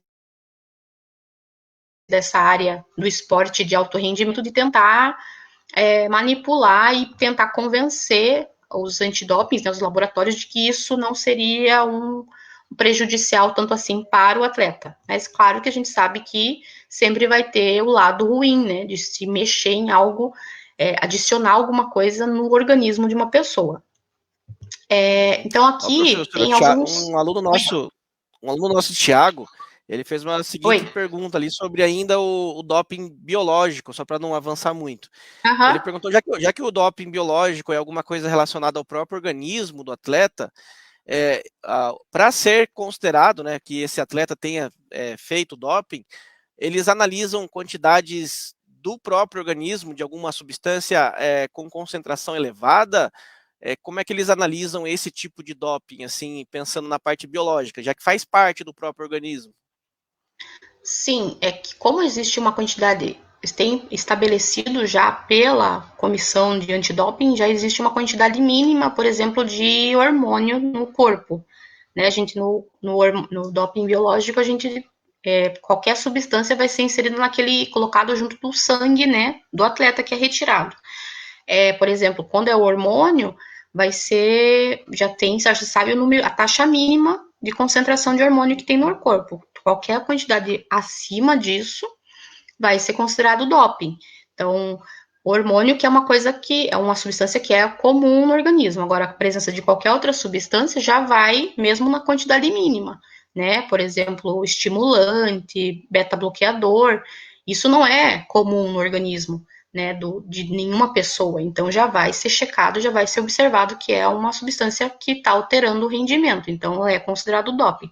Para hormônio, vai ser usado a taxa mínima e se subir, né, se tiver um valor acima disso no organismo, é considerado doping também. Não sei se ele conseguiu entender, mas é assim mesmo que eles fazem, com uma taxa mínima quando a substância é comum ao organismo, né, quando já tem presença no organismo. Uhum. Então tá certo. Qualquer coisa, Thiago, pode mandar a pergunta de novo aí que a gente repassa para a professora. Então, aqui, só para a gente ter uma ideia, né, mais ou menos, como é o método de identificação, como que é feito esse exame antidoping, né, nas competições nacionais e internacionais. Então, normalmente, vai ser feito com a urina do atleta ou com o sangue, mas comumente é com a urina do atleta. Ele vai ser pedido essa urina do atleta em qualquer período da competição, então não tem um aviso prévio, sabe, assim, de um dia antes, amanhã é exame de antidoping, não tem. E vai ser sempre com a presença de uma pessoa da comissão de antidoping. Ele vai entrar com a pessoa, né? A pessoa do mesmo sexo do atleta. Vai entrar no banheiro, vai aguardar, vai dar 2 vidrinhos para ele. Cada vidrinho vai ter 50 ml. Ele vai fazer a urina nos 2 vidrinhos e vai dar nas mãos do fiscal, né? Então, ele não vai ser avisado e ele não vai ficar sozinho em momento algum, nem vai ser acompanhado por alguém da equipe dele, o técnico, o médico, é ele mais o fiscal. E os métodos que é usado para identificar a presença de substâncias, né? A cromatografia gasosa, espectrômetro de massas, também são métodos que vão ser utilizados, tá? Depende do laboratório que é autorizado a fazer. Então, aqui um esqueminha, né, simples, para a gente ver como que é feito. Então, a urina é coletada, né, do atleta, é dividido em 2 frasquinhos de exame de urina, que todo mundo conhece, de 50 ml. O frasco A e o frasco B, o atleta vai dar para o fiscal. Essa amostra do vidrinho A, ele vai ser analisado, né, para verificar, para fazer o teste de antidoping mesmo, para ver se tem presença de substâncias ilegais ali naquela amostra, com algum método, né, que eu já citei, cromatografia gasosa, espectrometria de massa. Se ocorre, então, a verificação nessa amostragem A, nessa amostra A, de uma substância detectada, né, ilegal e que está detectada, deu positivo para alguma substância, é feita uma análise novamente dessa amostra A, tá? Reanalisada. E se, então, acontecer o positivo de novo para a amostra A, eles vão fazer os mesmos exames para a amostra B. E se der positivo 2 vezes na amostra B, aí o comitê de antidoping vai acabar punindo esse atleta. Então, é feito primeiro na amostra A, se dá 2 vezes positivo, eles vão para a amostra B, e se der positivo também, aí eles vão punir o atleta, tá? Ou ele vai perder a medalha, depende do caso da competição. Mas é sempre assim, é sempre em presença de um fiscal durante a competição. Aqui só um exemplo, né, que a gente vê aqui no exame. Então, é aqui um cromatograma com diferentes concentrações de cocaína, tá, na urina do indivíduo. Então, aqui dá possível observar que esses pontinhos indicam presença da substância, de concentração de cocaína 1, 5, 10, 20, 30 e 40 partes por milhão. Aqui é o pico que dá, né, no gráfico, que é indicando, né, essa presença de substância ilegal e que não é aceita, e então ela provavelmente foi repetida, né, nunca é uma vez só que a gente faz o exame, que é feito o exame nessas competições, mas acaba que a pessoa, o atleta acaba sendo banido, leva alguma multa, afastado, alguma coisa acontece com esse atleta, tá ok? Então, existe diferentes exames, mas normalmente é com urina que é feita esse exame durante a competição. Então, seria isso que eu teria para mostrar para vocês, e se vocês tiverem perguntas, pode fazer que a gente tenta responder. Ó, prof, um aluno nosso ali, o Wagner Rosa, ele perguntou quais são os profissionais que atuam na aplicação desses testes e quais seriam as principais técnicas.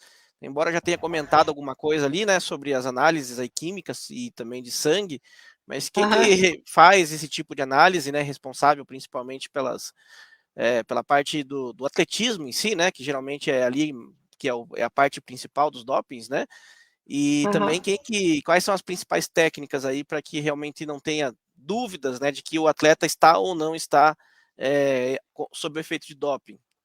Então, normalmente laboratórios que são credenciados, né, que são submetidos a uma análise rigorosa pelo Comitê de Antidoping, se for na Olimpíada, se for competição nacional, então tem vários critérios que eles têm que atingir.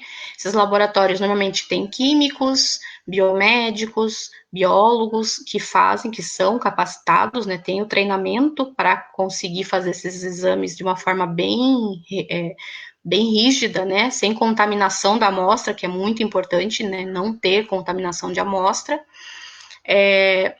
Como eu mostrei ali, então tem a cromatografia que é feita, espectrometria de massa, então que vai tentar detectar a presença de uma substância irregular nessa amostra de urina, tá? Então existe no site mesmo da comissão, né, do COI, da Comissão Olímpica Internacional, existe lá detalhado, se vocês quiserem, podem entrar, colocar no Google, detalhado como é feito o exame, sabe? Todo passo a passo para o atleta saber como que é o processo, até para ele se preparar para saber como que vai acontecer. Mas normalmente é a cromatografia e a espectrometria de massa que é usado para tentar checar se tem presença ou ausência de substâncias que não eram para estar ali, naquela amostra. E nunca é feito uma vez só. Em relação ao doping, assim, de uma forma geral, às vezes a gente tem competições que são, por exemplo, regionais, né, aqui no Brasil, ou até em cidades, né, estaduais, municipais, e até mundiais. Existe uma normatização em relação a doping, independente da proporção a qual esteja sendo colocada essa competição, ou cada região é responsável por falar que isso é doping ou aquilo não é doping? Então, por exemplo, eu vou fazer uma competição a nível municipal, né, para fazer uma classificação para ir para o estadual, para fazer uma classificação para ir para o nacional, para ser possível ir para o mundial. Né? Então, não sei se está entendendo a minha pergunta. Existe alguma diferença ou é alguma coisa padronizada? É algo padronizado já, né? Que todos daí vão ter que seguir, todos os laboratórios, não importa quando ele vai ser chamado, quando vai ser contratado esse laboratório para fazer esse exame, ele vai ter que seguir os mesmos protocolos e vai seguir a mesma concentração de substâncias que é indicado como doping. Então, não importa se é estadual, municipal, nacional ou na Olimpíada, existe um protocolo que é seguido e deve ser repetido em qualquer vez que vai ser pedida um exame de antidoping, vai ser seguido uma cartilha do Comitê de Antidoping, que é internacional. Então, existe também uma lista.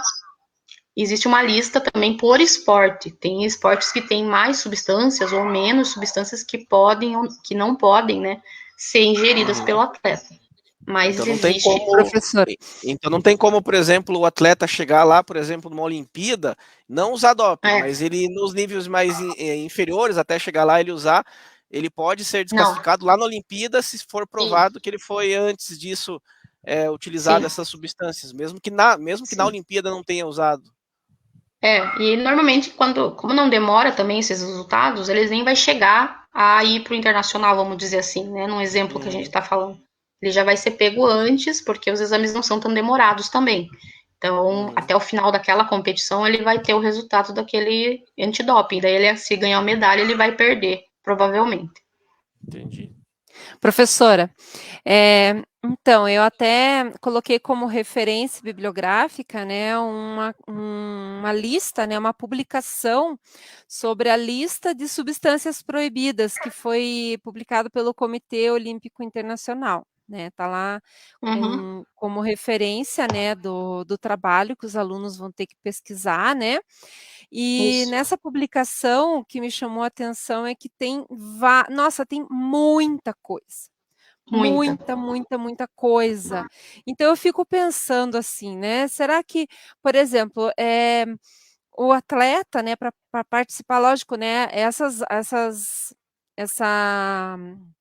amostragem, né, esse exame antidoping, né, ele é feito por amostragem, tá? Mas de repente, se a pessoa dá um azar, né, igual aquela atleta, né, brasileira que foi desclassificada por tomar ali um analgésico, uma aspirina, antes estava um remédio para dor de cabeça. É muito azar, né, de você ser pego, né, no exame antidoping, porque realmente são muitas substâncias. Então, é muita coisa, é bem grande a lista. Tem as listas que eu estava vendo, que eu nem sabia que tinha, mas é uma lista assim de substâncias que você não pode usar nunca, uma lista que você pode usar, que você não pode usar durante, e tem listas para esportes específicos. Então não é uma lista única, tem listas específicas. Então o atleta ele tem que estar bem amparado também por uma equipe para cuidar disso, né? Para falar para ele, não, você pode tomar isso aqui para dor, porque isso aqui não vai dar problema. Porque se deixar, acaba sendo pego mesmo, que a lista é bem grande. Exato, e até mesmo na dieta alimentar, né? Por exemplo, o atleta pode tomar alguma suplementação alimentar? Tem Eu o acredito risco que de sim. ter alguma Porque substância na suplementação? Porque na suplementação normalmente vem vitaminas, né? Não é substância estimulante, um hormônio a mais que ele vai ingerir. São vitaminas e muitos deles acho que fazem essa suplementação para cuidar mesmo, né? Para ter melhor saúde possível para competir. Eu acho que daí não vai ser atingido não vai afetar o doping dele. Mas se essa suplementação colocar alguma coisa que é considerado perigoso e não é legal, ele acaba pegando, né? Tipo hormônio, que muitas vezes pode estar em algum alimento e ele acaba ingerindo também. A suplementação em si, como atleta, Isso é muito ele comum. faz muito exercício, ele acaba gastando muito também, né? Então ele gasta muito sais minerais, ele acaba gastando muito potássio, muito sódio, enfim, do organismo de uma forma geral. Então essa complementação seria mais no intuito dele repor aquilo que ele perdeu, e isso não aumentaria a concentração de alguma coisa, né? Pelo que eu pude perceber, a grande maioria dos casos de doping é relacionado ao hormônio e a medicamentos propriamente dito, né? Que causa ali uma potencialidade maior de aumento muscular, aumento da resistência, aumento da possibilidade de respiração, né? Puxa mais oxigênio, consequentemente isso faz com que ele se torne mais rápido. Mas pensando nos alimentos, né? A senhora comentou, você começou ali no começo os principais medicamentos. Me veio uma coisa na cabeça, porque existe alguns tipos de substâncias que não necessariamente não precisam ingerir. Eu posso passar na pele, por exemplo, né, que tem as hidrossolúveis e as lipossolúveis. Então, por exemplo, essas lipossolúveis seria algum creme, alguma coisa que eu passo na pele, né, que seria absorvido por gordura, né, lipossolúvel. E num caso desse, assim, né? Porque não sei se existe alguma forma de fazer algum doping pensando em cremes, não necessariamente em ingestão, pensando na absorção pela pele, pelo fato de ser lipossolúvel. Eu acho que não existe, assim, o uso disso para esse fim, né? Tentar inserir, por exemplo, um estimulante pela pele, passar no braço e ver se consegue, né? Absorvendo pela epiderme vai dar um efeito. Acho que tem que ir para o sangue mesmo, tanto que muitos deles são injetáveis, né, para ter um efeito mais rápido. Então, eu acho que na parte de absorção, acho que não ocorre essa absorção como o atleta deseja. Então, não seria eficiente. Então, acho que é por isso que não existe ainda, né? Mas com a tecnologia, a gente não pode falar com certeza que não inventaram ainda, a gente não sabe. Eles inventam de tudo. Que É surge porque na cabeça que tem esses medicamentos lipo-hidrossolúveis, né? E Sim. caso seja um lipossolúvel, ele é absorvido pela pele. Só que eu inclusive, acho que tem que né? chegar no sangue em si, né? Para que possa ser E pro ir sistema pro corpo inteiro. nervoso, tudo. Funciona na pele, vai ficar muito regional ali, né? Não vai ser Uhum. aquela coisa assim, né? Sim. Inclusive, né, tem esses anticoncepcionais só que eles são subcutâneos, mesmo assim, tem que ser, não pode ser só o adesivo, né? Ele não Sim. fica superficial na pele, ele é colocado abaixo, né, da pele, Sim. então não tem É colocado como na ele pele mesmo. distribuir. Ele é subcutâneo, né? É. Isso que eu pensei quando você falou em absorção pela pele, eu logo pensei nesses hormônios, né, anticoncepcionais, nesses medicações anticoncepcionais que eles são subcutâneos. Normalmente eu acredito que atleta eles não usam, as atletas, né, as mulheres, elas não usem anticoncepcional como a gente usa, né, esses comprimidos, porque existe esse risco, né, de acabar alterando esse ciclo hormonal delas e ser pega, então é um risco constante para elas, no caso, que fariam uso, né, mas existe esses anticoncepcionais que são adesivos, né, que acabam Que sendo acaba absorvidos mesmo sendo com a pele. absorvidos, né? E num caso, assim, pensando mais em mulher mesmo, no momento, assim, que a mulher entra na menopausa, ela tem aquele desbalanço, né, de hormônio. Consequentemente, isso bagunça todo o sistema da mulher, né? Será que numa possibilidade dessa, um exame desse poderia, por exemplo, dar um positivo ali para doping, mas isso não foi que a pessoa quis, foi o próprio organismo que acabou fazendo aquilo com ela? Será que teria essa possibilidade também? É que na menopausa existe uma diminuição, né, do hormônio. Então não seria considerado um antidoping, porque ele não está tendo uma coisa a mais no Não está organismo. aumentando, está diminuindo. Ele está Sim. suprimindo, né? Ele está diminuindo a quantidade. Então, muitas vezes a mulher toma alguma substância, né? Alguma medicação Reposição. que é para fazer a reposição hormonal, né? Então, Sim. talvez isso possa dar algum problema. Mas Sim, normalmente daí tem que ser. as atletas de elite, elas têm uma idade, elas são mais Não jovens, chegam, né? né? Não chegam Não aos chega, 50 tem uma anos, 50, idade para se aposentar, vamos dizer assim, da é competição. verdade.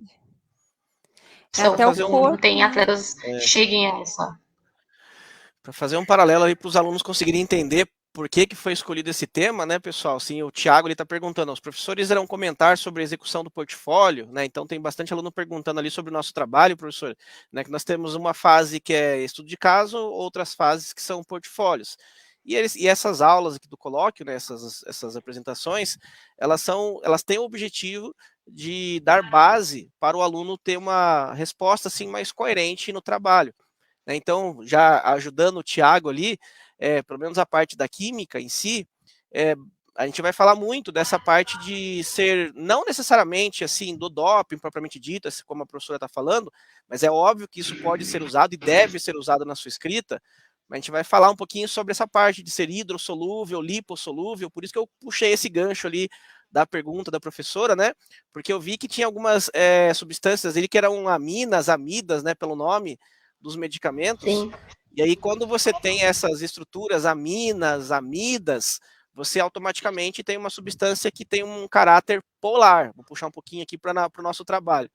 E esse caráter polar faz com que a substância em si ela seja hidrossolúvel, ou seja, ela tem a possibilidade de ser ingerida direta no sangue, né? Aplicada direta ali na veia, porque ela vai ser dissolvida, pelo fato que ela é hidrossolúvel. Se ela fosse algo que tivesse caráter apolar, aí necessariamente precisaria ser dissolvida em gordura, né? Por isso que eu perguntei sobre a pele. Então, essa é a ideia ali do nosso trabalho da química em si, né? E a gente vai até fazer um experimento para mostrar um pouquinho sobre a solubilidade.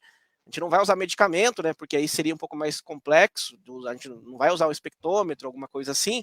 Mas a gente vai fazer lá um experimentozinho relacionado à solubilidade de substâncias orgânicas, né? Para mostrar o que é hidrossolúvel, o que é lipossolúvel.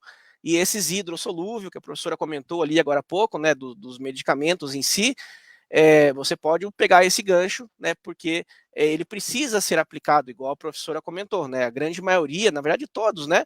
Esses medicamentos de dopings, eles são aplicados ou ingeridos no intuito de cair no sistema circulatório, né? Sim, Ou agir tem rápido, né? alguma outra forma? Normalmente é injetado para agir mais rápido, né? Para chegar a ter um resultado mais rápido. Então, por isso que ele vai é injetável mesmo. E você não pode injetar alguma coisa que seja lipossolúvel. Você vai Sim, entupir senão não vai todas ser as tuas absorvido. veias, né, não vai ser absorvido e vai causar problema sério, grave ainda de saúde. Né, pode até morrer se fizer isso. Né, então, a ideia do nosso trabalho é justamente fazer essa relação, né, do doping com a substância orgânica, a qual os medicamentos são produzidos, que a professora falou ali pelo menos uns 4, né, no começo, Sim. e trabalhar um pouquinho com a solubilidade dessas substâncias. E para isso, você tem que saber lá quais são as funções orgânicas que tem ali presente, né? Vai dar uma pesquisada ali, por exemplo, na estrutura molecular do doping, né, do medicamento em si. Então, vou pegar, por exemplo, a furosemida, que comentou ali, né, sobre o medicamento, que é um diurético, né? Diurético. A pessoa faz muito xixi. Então, qual que é a estrutura da furosemida? Né? Ela é polar ou apolar? Ela é hidrossolúvel ou lipossolúvel? Então, aí você pesquisa algumas coisas que a professora comentou aqui para colocar lá no seu trabalho, né? Para deixar um trabalho bem rico e você ter uma base boa.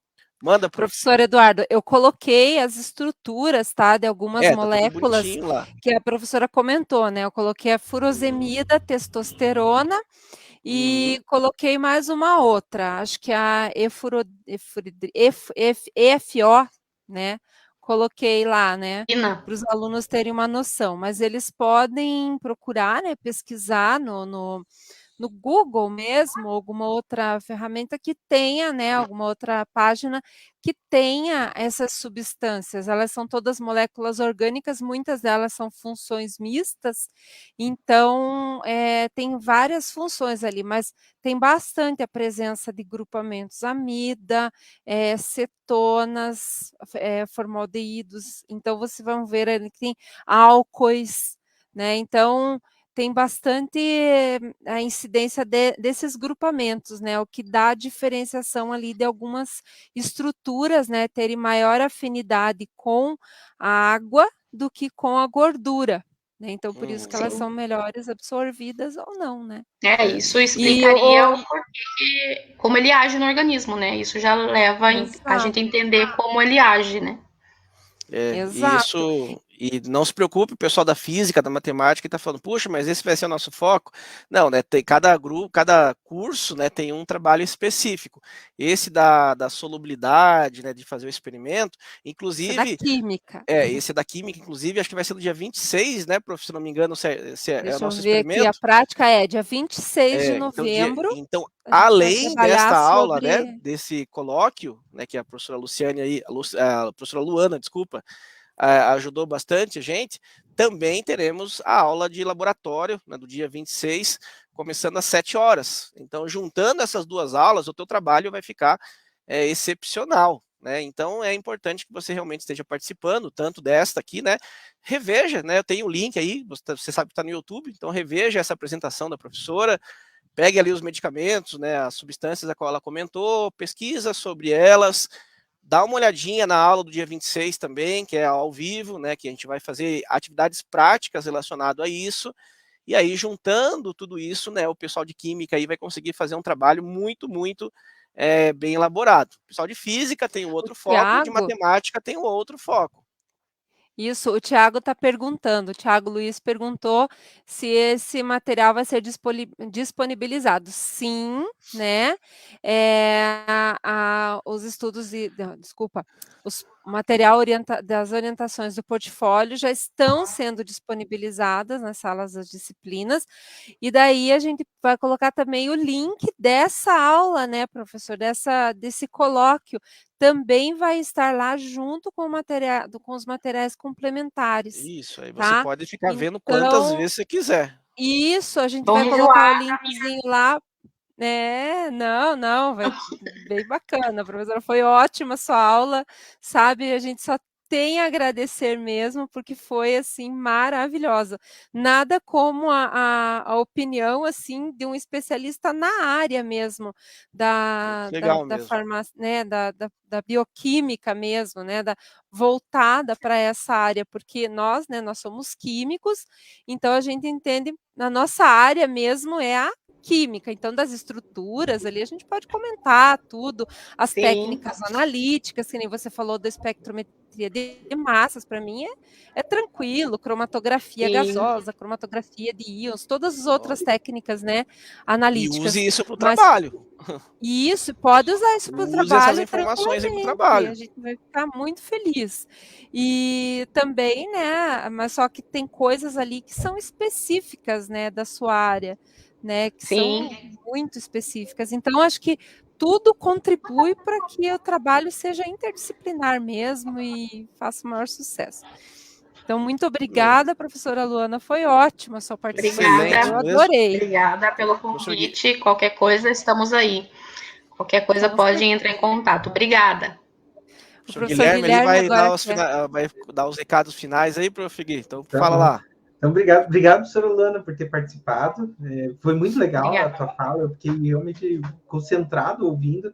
Eu não sou da área de química, nem biologia, né, matemática e física, mas ouvindo você falar, eu fui viajando, né, sobre o DOP, principalmente essa parte genética, parte biológica também, que para mim é um dos diferentes do que a gente acaba escutando sempre, né.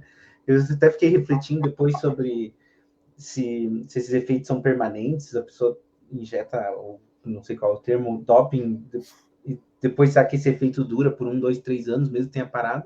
Várias coisas assim, mas gostei bastante, Luana, da fala. Parabéns. Aí você vai ser bem Obrigada. visto pelos nossos alunos, tenho certeza, já comentaram até. Acho Que que o Obrigado. legal, efeito, obrigada. acho que o efeito não é permanente, né, professora? Porque o próprio Tem organismo ele acaba tendo uma efeitos, resposta, né? tem Tem. efeitos que são permanentes, como o anabolizante acaba ficando estéril, né? Quando é muitos anos de uso, Daí foi. aí não tem jeito. Uhum. Tanto Então é efeitos bem. negativos como positivos, né? É Então tá interessante. bom. Tá bom. Então, obrigado, Luan. Agora, para Obrigada. encerrar, o professor Eduardo e o professor Luciano já adiantaram um pouco, né, sobre como vai funcionar o portfólio de Química. Eu vim aqui para finalizar, para falar um pouquinho sobre os outros dois portfólios, que é o do pessoal do curso de Física e o pessoal do curso de Matemática, que, embora, né, a temática geral ela seja uma só, turismo, esporte e cultura, né, a gente fez trabalhos bem distintos para cada área. Então, eu vou comentar brevemente da física e da matemática. Acredito que vocês entenderam da química, qualquer coisa já pergunta que a gente já repete no final, né? Mas, no caso do curso de física, percebe que a gente trouxe primeiro o nosso aluno Alisson para comentar, né? Porque a gente vai puxar mais para essa mecânica que acontece nos esportes, né? Então, a relação que a gente fez foi principalmente sobre investigar a lei de Hooke e o coeficiente de elasticidade, e além de olhar um esporte que você escolha.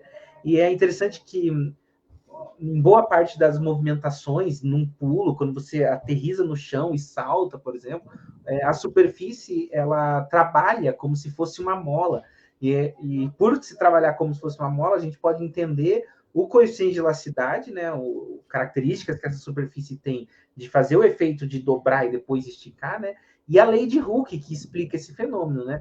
A gente, talvez você conheça a lei de Hooke em uma dimensão, né, não sei até que ponto você já estudou física, mas existem generalizações da lei de Hooke bem interessantes, e a gente vai estudar um pouco isso, fazer um experimento no curso de física, no química também, né, Eduardo?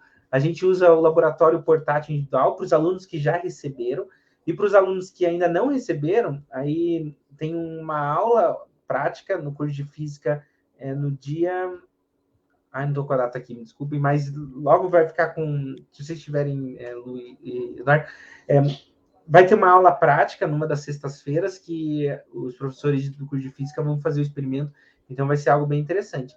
E na área de exatas, que é o curso que a gente chama de área de exatas, mas era um curso de matemática, né? Bacharelado e licenciatura, a gente vai refletir um pouco daí sobre o uso de simuladores e a gente vai perceber como que eles são usados, os modelos matemáticos, né, são usados para explicar o que acontece em determinados esportes, para modelar e assim por diante.